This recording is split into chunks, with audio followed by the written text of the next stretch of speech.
আপনাকে গালি দিল, আপনি উল্টা গালি দিলেন, ধৈর্য ধরলেন। কিন্তু আপনি যদি বলতেন দিলে দাও গা,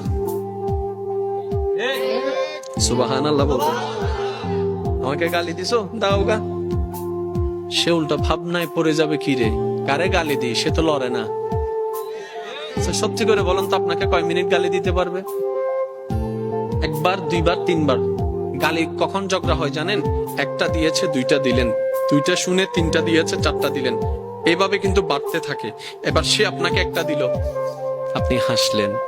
সে দ্বিতীয়বার দিল, আপনি হাসলেন। সে তৃতীয়বার দিল, আপনি হাসলেন। শেষ পর্যন্ত সে নিজে লজ্জা পেয়ে ওখান থেকে চলে যাবে। চতুর্থ গালি আপনাকে দিতে পারবে না, সে যদি আকলওয়ালা হয়।